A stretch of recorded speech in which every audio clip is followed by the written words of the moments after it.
Ferrari submitted 11 technical upgrades to the FIA for the Miami Grand Prix. Mercedes submitted 2. That number, 11 versus 2, is not a coincidence, and it is not just a story about one race weekend.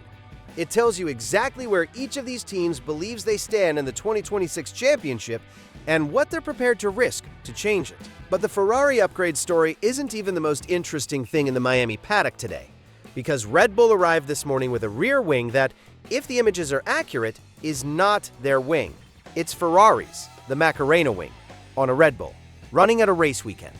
The question nobody is asking directly is this: if Red Bull has already built and deployed their own version of Ferrari's most complex aerodynamic innovation of the season, how long does Ferrari's competitive advantage from that wing actually last? If you want to understand what's really happening in the Miami paddock this weekend before anyone else does, subscribe now. This is where it starts. To understand why 11 upgrades is such a significant number, you need to understand what Miami represents in the context of the 2026 season. Formula One returned from its April break without a race. Bahrain and Jeddah were canceled due to instability in the Middle East. That meant every team had an unusually long gap between Japan and Miami. More time in the factory, more wind tunnel runs, more simulator sessions, more opportunities to translate preseason data into physical parts. The teams that used that window aggressively came to Miami with large upgrade packages. The teams that held back are either confident in their current baseline or saving resource for later in the season. Ferrari used every day of that window.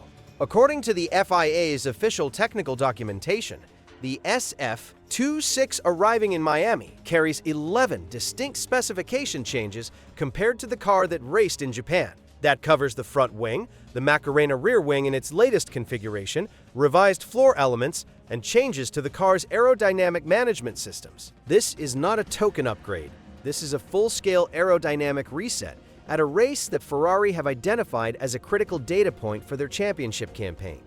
The technical background matters here. The SF26 launched in 2026 with a specific aerodynamic concept, a heavily floor-dependent car that generates most of its downforce through the underside of the chassis rather than the wings. Under the 2026 regulations, that approach made sense on paper. Floors are more efficient than wings in terms of drag-to-downforce ratio. But in practice, the car showed inconsistency under dirty air and in specific high-speed corner sequences where the floor's sensitivity to ride height became a problem. Every upgrade Ferrari has brought since the season opener has been designed to address that sensitivity, to make the car more predictable, more drivable across a wider range of conditions, and to unlock the pace that the floor concept theoretically has without the fragility that has cost them in the early races. Everyone assumed Ferrari's Miami package would be incremental, a refinement, not a revolution. But 11 specification changes suggest something more fundamental. What the Miami evidence suggests is that Ferrari has redrawn the aero map of the SF26 more aggressively than anyone anticipated. The first thing that caught my attention in the paddock images was the new front wing. Ferrari's SF26 arrived in Miami with a substantially redesigned front wing endplate assembly. The most visible change is in what engineers call the footplates, the lower elements at the outer edge of the wing that manage the transition between the front wing's airflow and the turbulent wake created by the front tire. Ferrari has added a new additional element to this area that was not present on the Japan specification car. What does this mean technically? The front wing footplate area is critical for what's called tire wake management, controlling how dirty, turbulent air coming off the front tire interacts with the car's floor further back. Get it right, and the floor sees cleaner air, generates more consistent downforce, and the car is more stable under load. Get it wrong, and the floor's sensitivity problem gets worse, not better. Conservative interpretation. Ferrari has made a targeted refinement to improve front-end consistency, particularly in the medium-speed corner sequences that Miami's circuit profile demands. Explosive interpretation. This front-wing redesign is directly connected to the suspension correction Ferrari introduced silently between Bahrain and China. If those two changes work together as designed, the SF26 in Miami is aerodynamically a different car from the one that started the season. Not just faster, but fundamentally more stable across the entire speed range. According to Rosario Giuliano at Autora, Leclerc's assessment after the Monza filming day was that the car felt like a significant improvement globally, not just in one area. A front wing change of this nature, combined with a corrected suspension geometry, would be consistent with that kind of across-the-board improvement in driver confidence. Reopener. But if the front wing is changed, the floor interaction is changed, and the suspension geometry was already corrected. How much of the SF26 that races in Miami actually shares DNA with the car Ferrari launched in Bahrain? And then the second piece of evidence shifted the entire conversation. The second thing worth examining is the Macarena wing in its Miami specification, because this is not the same version Ferrari tested in Monza. The Macarena wing, Ferrari's flexible rear wing system that reduces drag on straights by rotating rearward at speed and recovering downforce in corners, debuted in its third major iteration in Miami. The identification marker for this version is the absence of a central actuator. The previous versions used actuation at the center of the wingspan. This version is actuated at the sides only, with a new vertical element added to the assembly that is believed to manage the aerodynamic balance of the wing while it is mid-rotation. This matters because the rotation phase is where previous versions of the Macarena wing created a problem. When the wing moves from its high downforce position to its low drag position, there is a transitional moment where the car's rear aerodynamic balance changes sharply. That transition, if it happens inconsistently or at the wrong moment, can unsettle the car under braking or mid-corner. The new side-actuation design with the additional balancing element appears to be Ferrari's engineering solution to that transition problem. Conservative interpretation. Ferrari has refined the Macarena wing to make it more consistent and predictable, improving the driver's ability to use it confidently across more of Miami's layout. Explosive interpretation. This version of the Macarena wing is the one Ferrari has been building toward since Bahrain. The previous versions were stepping stones. This is the wing they designed from the beginning, and it's arriving at the same time as the front wing redesign and the ADUO process enters its post-Miami analysis phase. According to Leclerc's own public statement ahead of the Miami weekend, made before he had even driven the car in race conditions, he described the package as a strong improvement that gives him genuine confidence. In Formula One, drivers rarely make positive pre-race statements about upgrade packages unless the data from controlled testing is unambiguous. The Monza filming day data was clearly unambiguous. Reopener. If Ferrari's Macarena wing is now in its optimized form, every team that has been building their own version has been copying a development version, not the finished product. But then something appeared on the back of the Red Bull that changed the framing of this entire story. The third piece of evidence is the Red Bull rear wing spotted in the Miami paddock on Friday morning. Side-by-side comparison of the Red Bull RB22's rear wing from Bahrain and the version present in Miami shows substantial differences. The actuator positioning is different. The integration of the wing elements is different. The structural design of the outer sections has changed. And the overall profile of the wing, particularly at the tips, is consistent with a side-actuated, flexible wing design. This suggests Red Bull has arrived in Miami with their own version of the Macarena wing or something functionally similar. Not a test piece, not a development mule. A race-ready specification rear wing on Max Verstappen's car at a Grand Prix weekend. Conservative interpretation. Red Bull has independently developed a flexible rear wing concept that happens to share some design philosophy with Ferrari's Macarena wing, but is their own engineering solution built around the RB22's different aerodynamic platform. Explosive interpretation.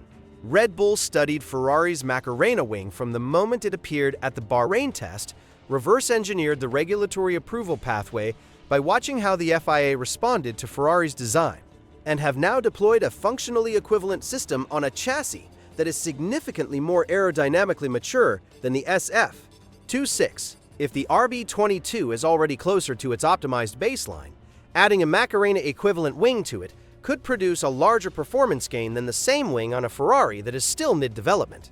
According to multiple sources tracking the Red Bull garage in Miami, the wing was not listed as a major specification change in their pre-event technical documentation, suggesting it may have arrived as a last-minute addition or was deliberately kept out of the pre-event technical briefings to limit competitor analysis time before qualifying. Reopener. If Red Bull's version of this wing works better on their car than Ferrari's version works on theirs, what does that mean for who actually benefits most from the concept Ferrari pioneered? Here's the angle that almost no coverage is connecting directly. Ferrari has 11 upgrades in Miami. Red Bull has deployed a wing concept Ferrari invented. Mercedes has 2 changes and is explicitly waiting until Canada for their main package. That picture, at face value, looks like a Ferrari advantage. But there's a dynamic underneath it that nobody is saying out loud. Mercedes' decision to wait until Canada is not a sign of weakness, it is a sign of confidence. A team that genuinely believes its current baseline is competitive enough to manage 2 race weekends, Miami and Monaco, without a major upgrade is a team that believes the car is already working. Antonelli qualified on sprint pole position in Miami last season. Mercedes know this circuit, and they know that their power unit, which remains the benchmark in 2026, is doing work that no aerodynamic package from another team can currently replicate on the straights. What nobody is saying clearly is this: Ferrari's 11 upgrades and Red Bull's Macarena wing copy are both reactions to a Mercedes power unit advantage that neither team has a structural solution for yet. Ferrari is trying to close the gap aerodynamically while waiting for ADUO. Red Bull is trying to recover straight-line performance through drag reduction. Both are working around a problem, not through it. If that's actually what's happening, then Mercedes has a massive structural advantage by the Monaco Grand Prix. A street circuit where straight-line speed matters less, yes, but where Mercedes' chassis stability and power deployment in the slower sections has been consistently strong. And at Monaco, Ferrari's 11 aero upgrades mean almost nothing if the engine deficit persists. The ADUO allocation confirmation after Miami changes this entire calculation.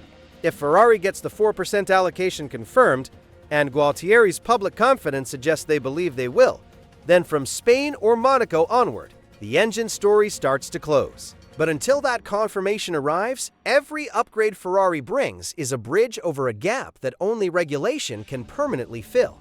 Red Bull's situation is arguably even more precarious. Max Verstappen's contract has performance clauses that effectively free him from his Red Bull commitment if the car isn't competitive enough by the summer break. Red Bull know this. Every decision they make between now and the summer break, including rushing a Macarena equivalent wing to Miami, is shaped by the awareness that losing Verstappen would be an institutional crisis, not just a sporting setback. That pressure is visible in the paddock, and it makes Red Bull more dangerous, not less, because desperate teams make bold engineering decisions. Some of them work brilliantly, some of them fail catastrophically. Let's zoom out and look at the championship implications. The Miami weekend represents the first genuine opportunity to reset the narrative of the 2026 season. After a compressed opening of 4 races and a long break, the competitive order is about to be stress-tested by the largest wave of upgrades the field has seen this year. Ferrari's 11 upgrades versus Mercedes' 2 tells you the gap these teams are trying to close. McLaren's 7 upgrades tells you they're managing a package that already works rather than fixing one that doesn't. Red Bull's Macarena wing tells you they're willing to deploy incomplete solutions under race conditions. Because the alternative, another race with a straight-line deficit, is not acceptable when Verstappen's future at the team is in play. The team watching all of this most carefully from the outside is Alpine. They arrive in Miami with Honda power, the same power unit that is currently being catastrophically underserved by Aston Martin's chassis, but in a car that at least functions reliably. If Honda's ADUO-assisted upgrades begin to deliver mid-season, Alpine inherits some of that benefit. They are the quiet wildcard in a weekend dominated by the larger stories. Here's the scenario worth walking through step by step. Ferrari's Macarena wing works as designed in Miami qualifying. Leclerc is fastest or second fastest. The front wing revision visibly improves his consistency through the medium speed sections. Red Bull's version of the wing also works. Verstappen is suddenly competitive in a way he hasn't been since Australia. Mercedes, without new aero, relies entirely on Antonelli and Russell extracting maximum performance from the power unit advantage. At that point, the race becomes a 3-way contest between Ferrari's aero package, Red Bull's desperate upgrade, and Mercedes' engine. That is the most interesting Formula One race weekend of 2026 so far. And whoever wins it defines the championship narrative going into Monaco. Here's the question I want you to sit with. and I genuinely don't have a clean answer. Ferrari invented the Macarena wing. They developed it across 3 races. They brought its optimized version to Miami. Red Bull studied it, built their version, and deployed it at the same race. If Red Bull's copy outperforms Ferrari's original on Sunday, what does that say about the value of being the team that innovates versus the team that copies at speed? Because in Formula One, that question has never had a consistent answer. Let me know what you think in the comments.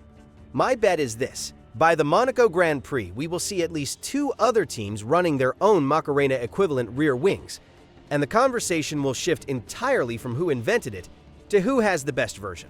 Ferrari's window of exclusive advantage from this concept is closing faster than they would like, and the Miami weekend is the last race where it can genuinely be called their innovation. I could be completely wrong about Red Bull's wing being race-ready. It's possible what we saw in the Paddock is still a test piece that doesn't make the final configuration. But the level of engineering detail in the Miami images, combined with Red Bull's known timeline for weight reduction and aerodynamic development, makes me confident this is the real thing. Watch Verstappen's straight-line speed data in Friday practice compared to his Japan numbers. That single data point will tell you everything about whether Red Bull's version of the Macarena wing is working, and whether Ferrari's competitive window from this concept is already over before the race is even started.